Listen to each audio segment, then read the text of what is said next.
Hi,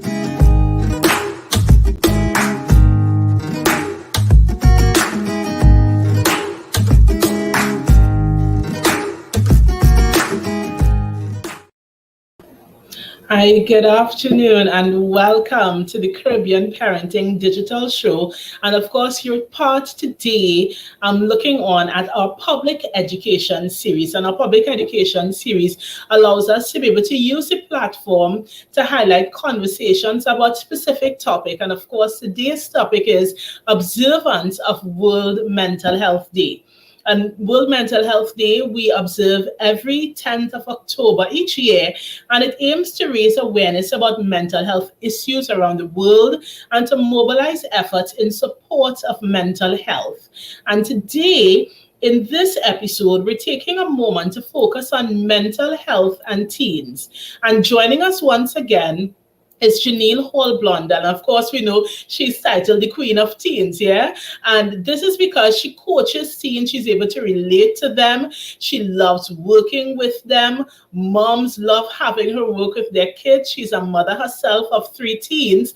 And through her Inspire Teens organization, she works on helping build confidence, helping teens understand how to have confidence in who they are as an individual, how to establish their core values, and how to understand where lack of skills would lead to lack of an ability to deal with difficult situations. Genielle spends her time empowering teens to be their best sense of self. So even as we continue on with our conversation about mental health, Genielle, welcome. Thanks for coming in and joining with us.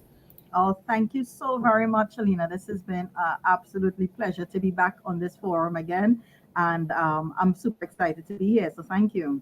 Yes, excited to have you because mental health among teens is definitely an important topic to be discussed. And even as off camera, we were chatting and we were saying in so many instances, we chalk up behavioral challenges and so on to a teen just wanting attention or just playing up or acting up. But in many instances, it could be more than that. And it's our desire that, we're looking forward to having this conversation, shed light on the many differing influences that impact mental health among teens. So even as we get into the conversation, when we think about Trinidad and Tobago, Genielle, and what's happening with mental health, can you take a minute to share with our viewing audience what the statistics and even your observation with working with teens show us regarding mental health and teens, even here within the Caribbean and Trinidad and Tobago by extension? Yeah, absolutely. Firstly, as parents, we do need to take mental health very seriously. And I know that we may think that, as we said earlier, Alina, that our teen may be playing up or they're looking for attention and they're just seeing other people do it, so they want to do it too. And in some cases, that may be true, but in most cases, we do need to look at it on a deeper level. Suicide, unfortunately, is our third leading cause of death between our 15 and 19-year-olds. Just this year alone, we already had in Trinidad 2 suicide deaths from our teens. What is this telling us? This is telling us that we need to look at one, the quality of our home life and their relationship with their peers. We as parents have to look a little deeper behind the behaviors and see what is happening. Now, what I want to share with you today, Alina, and to the audience, especially a lot of moms that are looking on, listening, thinking, well, how do I know that my teen is having a mental health issue, right? Well, firstly, I want to go through 3 things, right, that we need to look at and what is really heightened in with our teen, especially now, Alina, that COVID has entered into our lives. So the first thing is anxiety, right? Is your teen excessively worrying about their self-image, worrying about what people think of them, worrying about not being good enough? Are they usually maybe drawing pictures or writing notes or more attracted to things that are more on the dark side, right? Because we need to look at that as signs. And too many times we parents, we don't look at it as signs. We just look at it as, oh, it's a phase. They will grow out of it.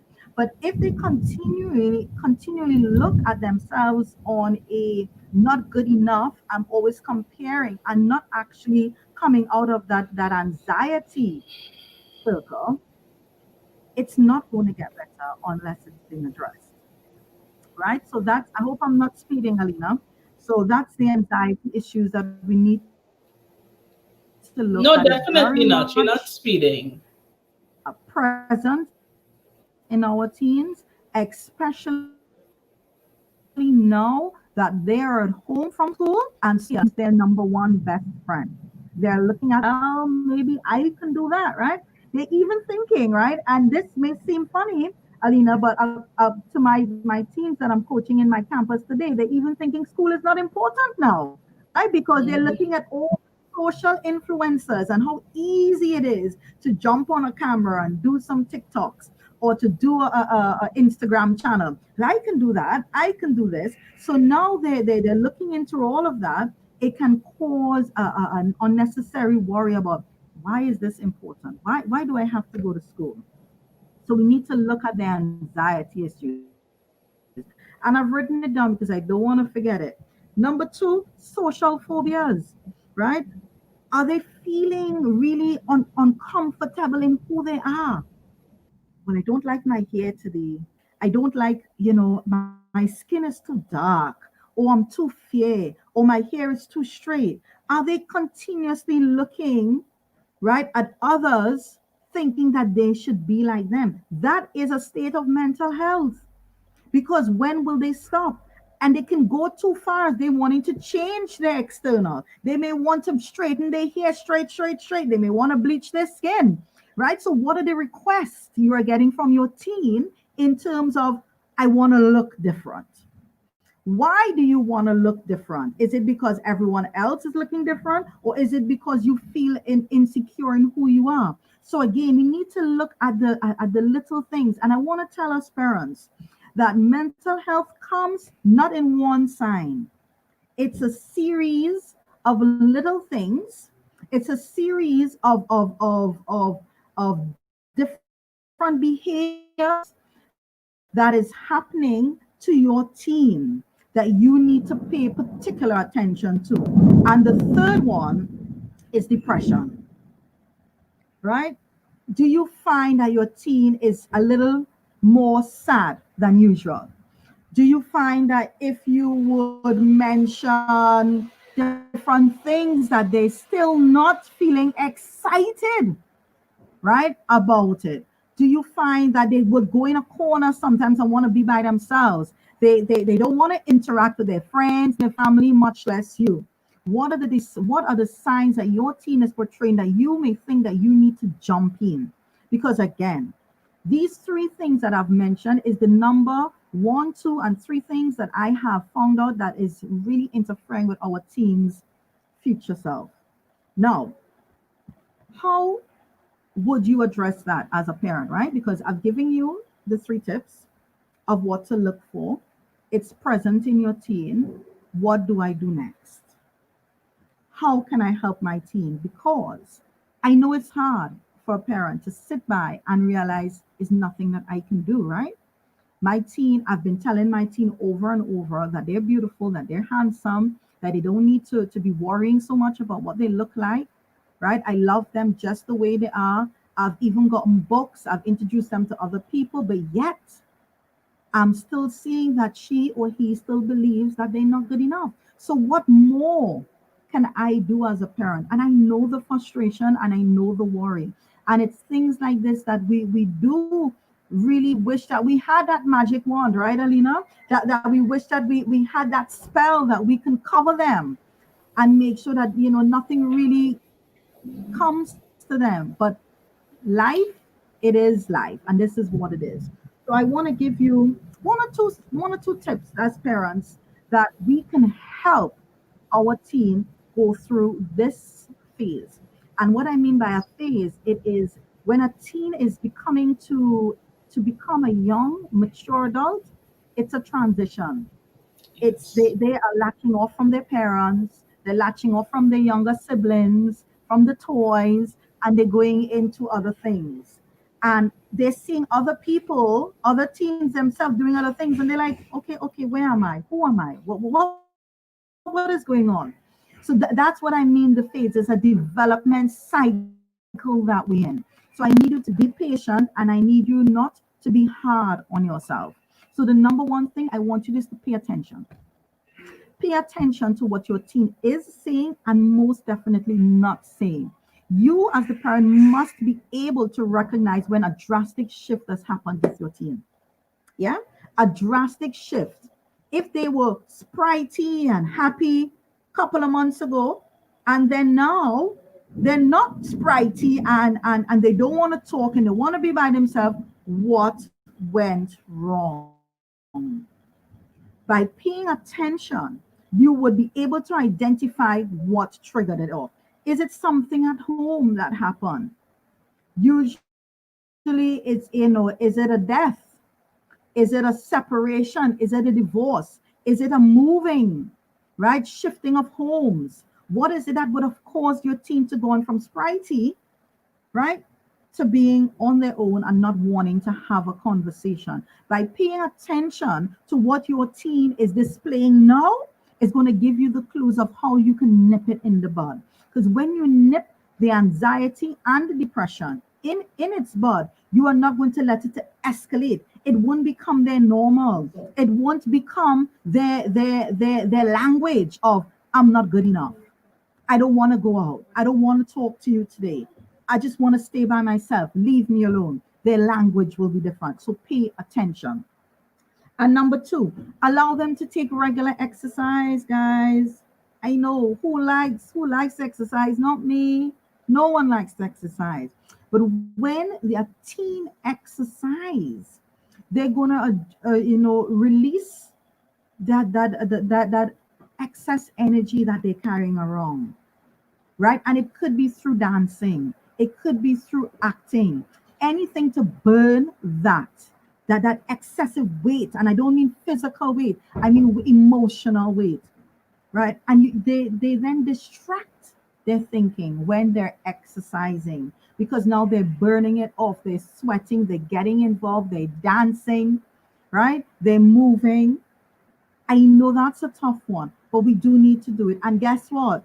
It's not us as the parenting, you need to exercise, you need to dance. It's us. Hey, let's have a dance up. That's why I love TikTok, right? A lot of people say, oh, I don't deal with TikTok. TikTok is one of the best social media platforms for teens. Why? They get the time to express themselves. They get the time to dance, do all of these funny things. I know all of you even tried, Alina, right? I mean, you should see me. It's very, very hilarious. But I do try my hand with TikTok with my teens, and it is something that you need to get involved in. It's not them and you, it's us. It's us, right? So pay attention, right? Get them to do some exercise, whether it's dancing, running, jumping, flapjacking, whatever it is. Allow them to exercise that excessive emotional weight. And the third one is we need to teach our teens how to cope emotionally. That there is the golden nugget. And if anybody now jumping in wouldn't have probably listened to the other tips that what we can do as parents, I want you to take away this tip. Teach our children how to cope emotionally, because by teaching them that resilience, that emotional resilience, is going to give them extra strength in how to deal with loss, disappointment, fear, right? And when we teach our children that, you equip them. Now we have a fear ourselves, right? As parents, well, I don't want to teach them that because that may never happen. Who is to say that would never happen? Alina, I never thought that I would have been a widow at my young age. I never thought that my four children would not have to grow up without a father. And my youngest is 6 and my eldest is 16. But guess what? We had to have that conversation so that they won't feel trapped in not knowing what is going on. We need to teach them how to be resilient, how to rise up in that storm, how to still maintain themselves amongst the noise that is going on. And this is the key to help us build resilient teams so that we can nip the mental health issues that are plaguing our teams at the moment. Yes, definitely. And I do want to go deeper into some of those points that you've mentioned, Janelle. But even before we go, we want to take a minute and just acknowledge our production sponsor, Victoria Literacy Center, even as they support those who are preparing to get into Form 1. So we want to learn a bit more about them. So we're going to take just 1 minute for a word from our program sponsor, Victoria Literacy Center.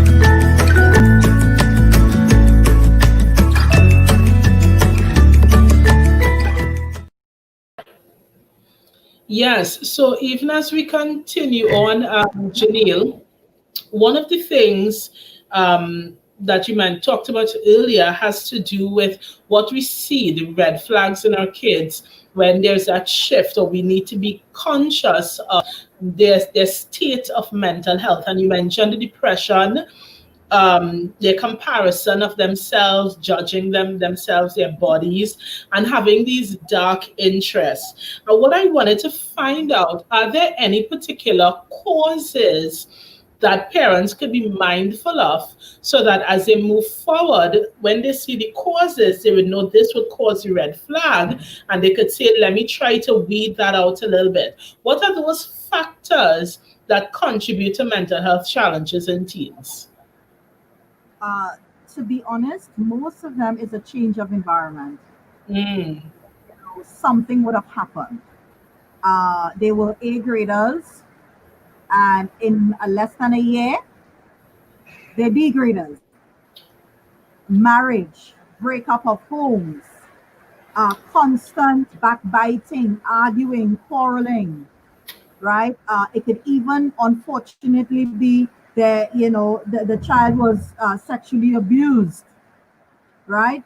All of these experiences come from something. And this is why, Alina, I urge parents that when your teen starts to act up in differently than what you know, bet your bottom dollar something has triggered it off.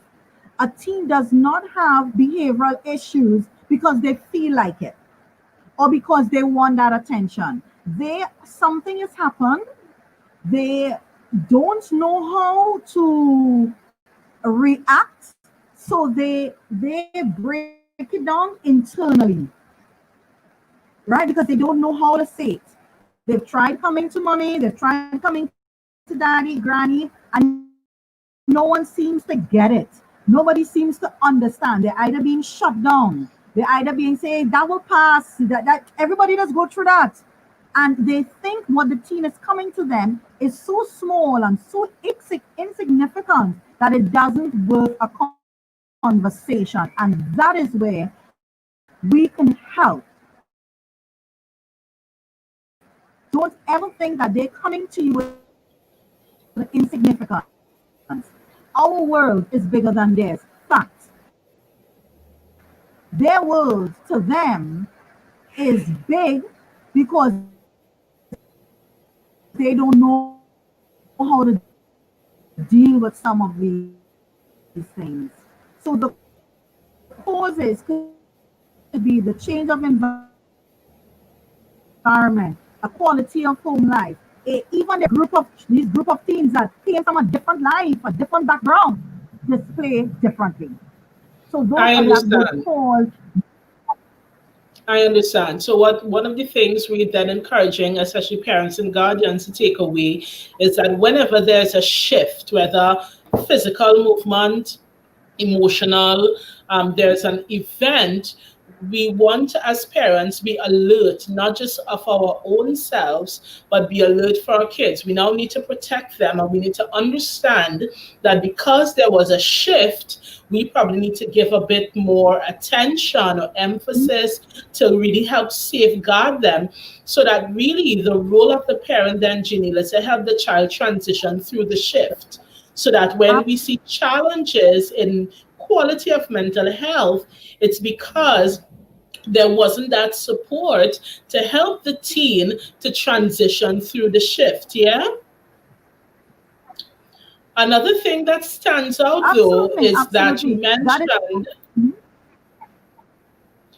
yeah, another thing though is that you mentioned paying attention and the importance of paying attention to the teen and their changes. But even as you were sharing on that, one of the things that stood out to me is the importance of maintaining relationships.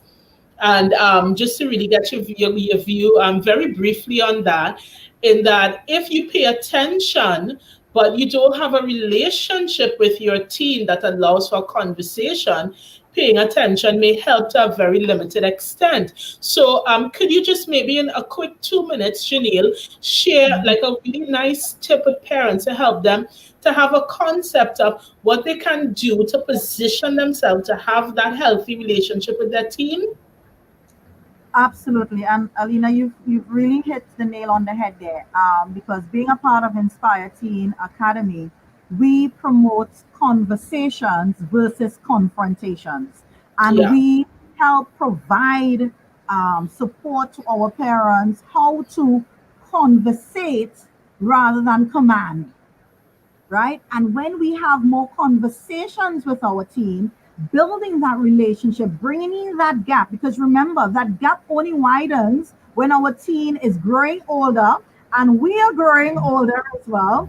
And we in the mind, remember, we weren't taught to be parents. I want us to remember that. When we want to go to school to learn, we go to school. When we want to learn a profession, we go write a course, right? Or we get advice, we hook up on something. But being a parent, you kind of learn from your parents, and then you learn from your own experience with your memory of how you would like to parent your teen. So when we learn how to have a relationship with our teen,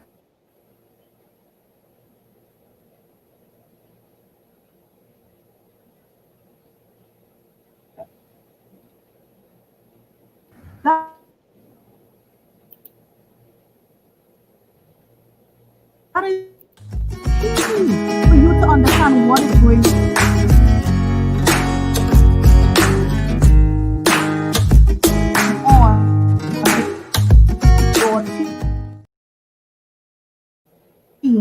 Yes, Janelle. mentally. Yes, On Janelle. how can I support you? Realize that maybe you're not as bubbly as you are, that focus. Because that is what it is. Energy grows where focus grows. So if my teen is only thinking about, I'm not, and we One change moment, that concept. Janelle.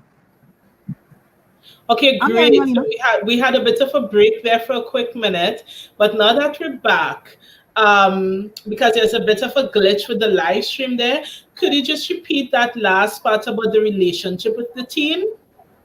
Sure. Having a relationship with your teen is the number one thing that we need to ensure happens. Why do I say that? If you do not know how to have a conversation rather than a confrontation, your teen will never, ever, ever be able to open up to you. And the reason why they must be able to open up to you, they must know that they're not going to be judged, they're not going to be criticized, and they're not going to be shouted at. And that's why our Yes. teens keep those things to ourselves, because I don't know what mommy going to say. Mommy going to say, back in my days, or they could have never get away with that. And why you studying them? They don't want to hear that. They've heard it so many times. So you know what? They don't say anything. And Yeah. then they process it internally, and they brew on it, and they brew on it, and it escalates into, I'm not good enough. I'm not Yeah. going to be doing that. I'm not pretty. I'm not smart. I'm okay like this. And then I see my other friends doing it, Yeah, I'm so gonna they go uh, ahead and they join on the bandwagon.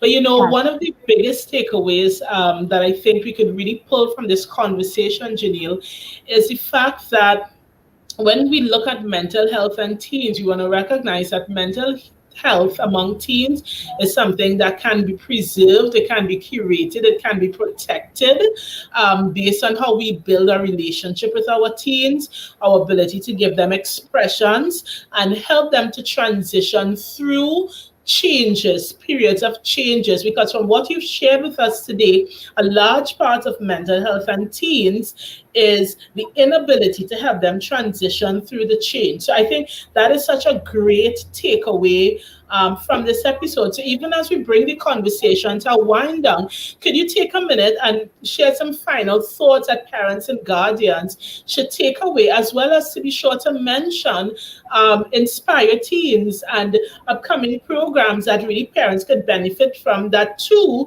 its engagement would help protect and help children, well, teens, be learn how to be able to transition.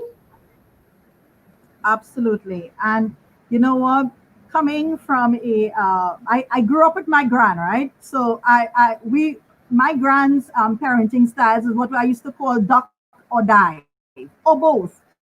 Meaning you say what you do what she says, and you have to duck because if you don't, something's coming your way. So I want all the parents to know that I'm not here to tell you how to parent your child. I'll be very out of place. However, what I'm here to do is to ask if you have been trying over the last year or two with your team to create a relationship, right? To communicate effectively, to be able to get through to your team, and you find that you are speaking a different language to your team, right? And they're just not getting you, and you continuously hearing things like, mommy, dad, you don't understand who I am becoming. Then we need as parents to look at our parenting strategies. What is it that we are doing that is not helping our teen become that young and mature, responsible adult that we know that they can be? How can we tap into our teens' purpose, right, so that they can make a mark on this world? Because we know they're good. We know they have a lot to offer, but yet they don't see that. How can we get through to our teens to let them know that they are worthy, that they are enough, and they have a high self-esteem? So being a part of membership, a monthly membership that would help you create confidence in your parenting. So my promise to you as parents is for you to have an ease at home, for your teen to grow in and to grow through. Because learning new parenting strategies is going to give you one, confidence in your parenting, two, ease at night, three, the ability to build an unbreakable bond with your teen that every parent should have. Full stop. Definitely. So, Janelle, we really appreciate you so much for Mm. coming, joining, and chatting. And of course, you can look up Inspire Teens online on their Facebook and even on their website, JanelleInspireTeens.com. I got that correct, Janelle? Absolutely, Yeah? yes. Jeanette Okay, Society. great. So it's Janelle. It's Janelle and Spidey. So, guys, you see, I know her website by heart. I do visit the website.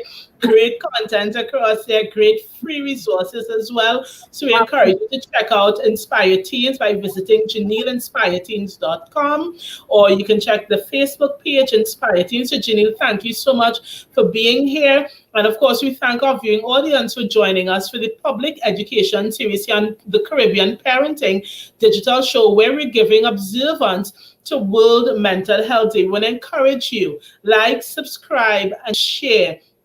Great content, great information.